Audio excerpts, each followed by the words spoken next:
You are welcome to my channel ITI made easy. आज का topic है हमारा हीट ट्रीटमेंट, जिसका हम सेकंड पार्ट पढ़ेंगे। ये जो हीट ट्रीटमेंट प्रोसेस है इसका ये बीटेक मैकेनिकल के लिए, पॉलिटेक्निक मैकेनिकल के लिए और ITI फीटर के लिए बहुत ही इम्पोर्टेंट टॉपिक है। तो दोस्तों आइए हम स्टार्ट करते हैं। दोस्तों हमने हीट ट्रीटमेंट की लास्ट वीडियो में हम पढ़ चुके हैं कि हीट ट्रीटमेंट क्या होती है, हम हीट ट्रीटमेंट क्यों करते हैं, हीट ट्रीटमेंट में कौन कौन सी फर्नेस यूज होती हैं और फर्नेस का टेम्परेचर हम कैसे मेजरमेंट करते हैं। तो दोस्तों हीट ट्रीटमेंट की इस वीडियो में हम देखेंगे कि हीट ट्रीटमेंट के स्टेप क्या होते हैं और हीट ट्रीटमेंट में कौन कौन से मेथड यूज होते हैं जिन्हें हम मेटेरियल की डिजायर्ड प्रॉपर्टी प्राप्त करने में यूज करते हैं। तो हम इसमें हार्डिंग पढ़ेंगे, टेम्परिंग पढ़ेंगे, एनालिंग पढ़ेंगे और नॉर्मलाइजिंग पढ़ेंगे। तो दोस्तों आइए स्टार्ट करते हैं। दोस्तों जैसे कि हम पढ़ चुके हैं कि हीट ट्रीटमेंट हम कंट्रोल वे में हीटिंग एंड कूलिंग करने के लिए करते हैं और हम हीट ट्रीटमेंट इसलिए करते हैं जिससे मटेरियल की प्रॉपर्टी इम्प्रूव हो सके। तो हमारी मटेरियल की कौन कौन सी प्रॉपर्टी होती है, जैसे हार्डनेस हो गई, ब्रिटलनेस हो गई और टफनेस हो गई और डक्टिलिटी और बहुत सारी प्रॉपर्टी होती है जिन्हें हम चेंज करने के लिए हम हीट ट्रीटमेंट का यूज करते हैं। तो दोस्तों इन प्रॉपर्टी को हम और बढ़ाने के लिए करते हैं और हीट ट्रीटमेंट के लिए मटेरियल को हीट करते हैं और कूल करते हैं। हीट ट्रीटमेंट कितने प्रकार के होते हैं इसे बताने से पहले मैं हीट ट्रीटमेंट के बारे में कुछ और बता देता हूँ कि हीट ट्रीटमेंट करते हैं जिसमें क्या क्या स्टेप यूज होते हैं। इसमें 3 स्टेप इन्वॉल्व होते हैं। इसमें नंबर 1 होता है हीटिंग, नंबर 2 होता है सोकिंग और नंबर 3 होता है क्वॉन्चिंग। हीटिंग प्रोसेस में हम स्टील के मेटल को उसके कंपोजिशन, स्ट्रक्चर और साइज के अकॉर्डिंग हीट करते हैं। सेकंड पॉइंट है हमारा सोकिंग। सोकिंग क्या होता है, जिस टेम्परेचर पर हम मटेरियल को हीट करते हैं तो उसी टेम्परेचर पर मटेरियल को छोड़ देते हैं, मतलब मटेरियल को होल्ड कर देते हैं। तो इस प्रोसेस को हम सोकिंग कहते हैं। थर्ड प्रोसेस हमारा होता है क्वॉन्चिंग प्रोसेस में हम मटेरियल को ठंडा करते हैं। उसमें ठंडा करने में हम वाइन सोडे का यूज कर सकते हैं, वाटर का यूज कर सकते हैं उसके मटेरियल के अकॉर्डिंग ठंडा करने के लिए। तो ये 3 स्टेप होते हैं। ये 3 स्टेप मैं एक ग्राफ की मदद से आपको समझा देता हूँ कि हीटिंग क्या होता है, क्या कूलिंग होता है, क्या रेट ऑफ हीटिंग होता है। तो दोस्तों आगे देखते हैं। तो हमारे 2 एक्सिस होते हैं एक्स और वाई, इनको हम बराबर पार्ट में डिवाइड कर देते हैं और एक तरफ हमारा होता है टाइम और एक तरफ होता है टेम्परेचर।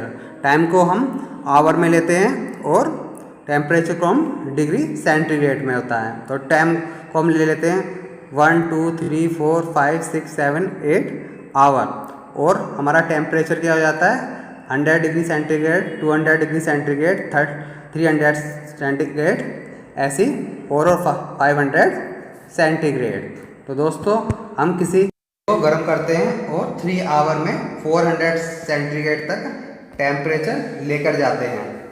तो रेट ऑफ हीटिंग 3 आवर में 400 डिग्री सेंटीग्रेड से लेकर हो जाती है। इस ग्राफ में हम 3 आवर में 400 डिग्री सेंटीग्रेड तक पहुंचता है और फिर हम इसे 2 आवर होल्ड रखते हैं।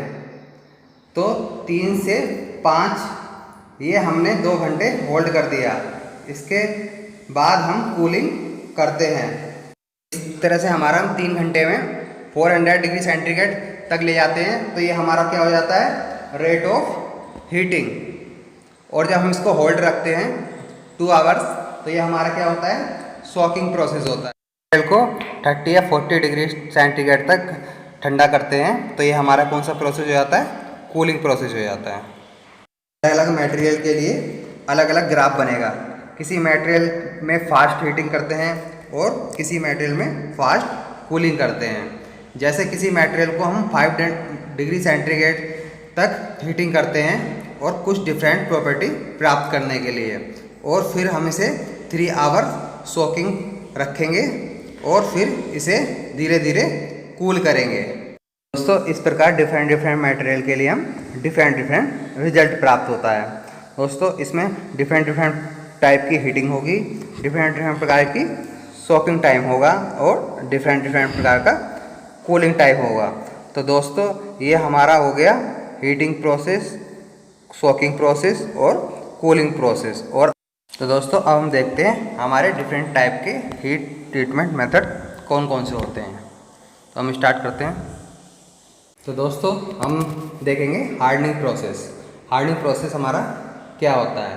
हार्डनिंग प्रोसेस हमारा बेसिकली कार्बन की परसेंटेज पे डिपेंड करता है। तो हम सबसे पहले हम इसे मटेरियल को रिक्वायर्ड टेम्परेचर पे गर्म करेंगे, फिर हम इसको कूल कर देंगे, और कूल भी हम इसे करेंगे रैपिड कूलिंग करेंगे।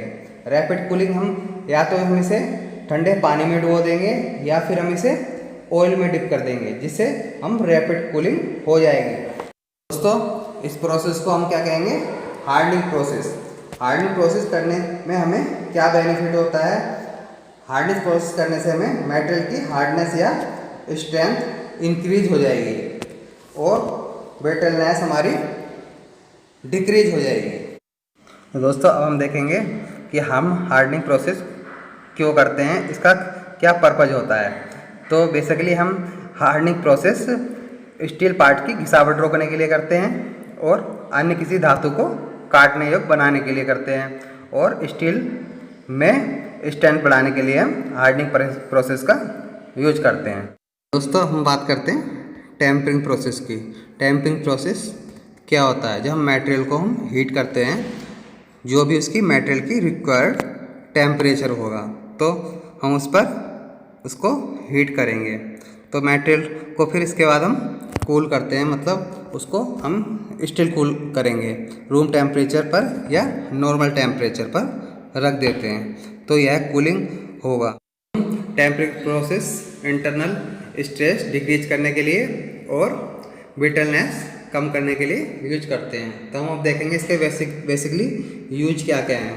तो हम इसे हार्डनेस और भंगुरता कम करने के लिए टेम्परिंग प्रोसेस का यूज करते हैं। तो हीट करने से इसके आंतरिक तनाव को दूर करने के लिए हम इसका टेम्परिंग का यूज करते हैं। इसमें टफनेस और झटके सहने की शक्ति बढ़ाने के लिए हम इसका टेम्परिंग का यूज करते हैं। तो दोस्तों नेक्स्ट हम देखते हैं एनेलिंग। एनेलिंग क्या होता है? तो एनेलिंग प्रोसेस में हम सबसे पहले हीटिंग करते हैं, फिर उसके बाद सोकिंग करते हैं, और फिर इसके बाद हम इसको करेंगे कूलिंग।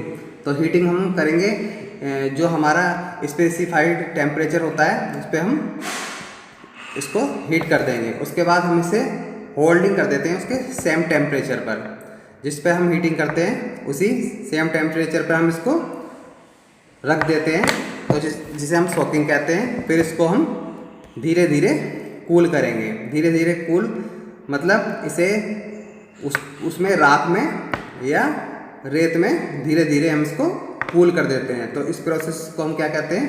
एनेलिंग। दोस्तों हमारा क्या पर्पज होता है कि हम एनेलिंग करें? इसमें जो हमारी हार्ड स्टील होती है उसे हम मशीनिंग योग्य मुलायम बनाने के लिए इसका क्या करते हैं? एनेलिंग प्रोसेस करते हैं। दूसरी इसकी डक्टिलिटी बढ़ाने के लिए हम एनेलिंग का प्रोसेस करते हैं, और ग्रेन साइज को रिफाइन करने के लिए हम एनेलिंग का प्रयोग करते हैं। इलेक्ट्रिकल और मैग्नेटिक गुण का संशोधन के लिए भी हम एनेलिंग का यूज करते हैं, और इसके आंतरिक स्ट्रेसों के लिए हम भी एनेलिंग का यूज करते हैं। तो नेक्स्ट प्रोसेस हमारा होता है नॉर्मलाइजिंग। नॉर्मलाइजिंग क्या होता है? जब मटेरियल को हम स्पेसिफाइड मतलब रिक्वायर्ड टेम्परेचर पर सबसे पहले उसे हीट करेंगे, उसके बाद हम उसको होल्ड या सोकिंग करते हैं, और उसके बाद हम कूलिंग करते हैं। तो दोस्तों हमारा एनेलिंग और नॉर्मलाइजिंग में डिफरेंस क्या होता है? क्योंकि हमने ये प्रोसेस एनेलिंग में भी किए थे, तो इसमें हमारा एनेलिंग और नॉर्मलाइजिंग में क्या डिफरेंस होगा? इसमें डिफरेंस होता है कि एनेलिंग में हम स्लो कूलिंग करते हैं, जो कि हम उसे राख में या रेत में करेंगे, और नॉर्मलाइजिंग में हम कूलिंग हम स्टिल एयर में करते हैं। तो हमारा यही डिफरेंस होता है कि एनेलिंग में और नॉर्मलाइजिंग में। दोस्तों अब हम देखेंगे कि हमारे नॉर्मलाइज के क्या बेनिफिट हैं। तो इसका नंबर 1 में देखेंगे कि जो हम मशीनिंग करते हैं तो मशीन के कारण इसमें जो इंटरनल स्ट्रेस होते हैं उनको रिलीव करने के लिए हम क्या करते हैं, नॉर्मलाइजिंग का यूज करते हैं। और सेकंड हमारा इसको टफनेस को इंक्रीज करने के लिए हम क्या करेंगे, नॉर्मलाइजिंग का यूज करेंगे। दोस्तों इस तरह से यह टॉपिक हमारा समाप्त हो जाता है और मुझे लगता है कि आपको हार्डनिंग, एनेलिंग और टेम्परिंग और नॉर्मलाइजिंग प्रोसेस अच्छे से समझ में आ गए होंगे। तो दोस्तों यह टॉपिक एग्ज़ाम की दृष्टि से बहुत इम्पोर्टेंट टॉपिक है। एग्ज़ाम में इस तरह के क्वेश्चन पूछे जाएंगे जैसे किसी जॉब पर नॉर्मलाइजिंग प्रक्रम के उद्देश्य क्या हैं। तो इसमें हमें ऑप्शन दिए होंगे, यांत्रिक गुणों के विकास के लिए, कास्ट किए गए जॉब के कणों को समान में महीन बनाने के लिए, या धातु की सामर्थ्य को बढ़ाने के लिए। तो इसमें दोस्तों हमारे तीनों ऑप्शन सही हैं। तो और क्वेश्चन हमसे पूछे जा सकते हैं कि स्टील के पार्ट को निश्चित तापमान पर गर्म करके उसी तापमान पर रखना क्या कहलाता है। तो दोस्तों इसमें हमें ऑप्शन दिए होंगे, हार्डनिंग, सोकिंग, कुंचिंग या नन ऑफ दी। तो दोस्तों इसमें हमें क्या आंसर सही है हमारा, सोकिंग, क्योंकि सोकिंग प्रोसेस में ही हम निश्चित तापमान पर गर्म करके और उसी तापमान पर रख देते हैं। और नेक्स्ट क्वेश्चन जैसे हमसे पूछा जा सकता है, स्टील को हार्ड करने के पश्चात एक और ऊष्मा उपचार किया जाता है। तो उसमें हमें ऑप्शन दिए होंगे, टेम्परिंग, नॉर्मलाइजिंग, एनेलिंग और केस हार्डनिंग। तो इसका हमारा सही आंसर होगा टेम्परिंग। टेम्परिंग प्रोसेस हमें किसी स्टील पार्ट को हार्ड करने के लिए हम क्या करते हैं, इसके बाद इसमें टेम्परिंग करते हैं। तो दोस्तों इस तरह के क्वेश्चन हमें एग्जाम में पूछे जा सकते हैं।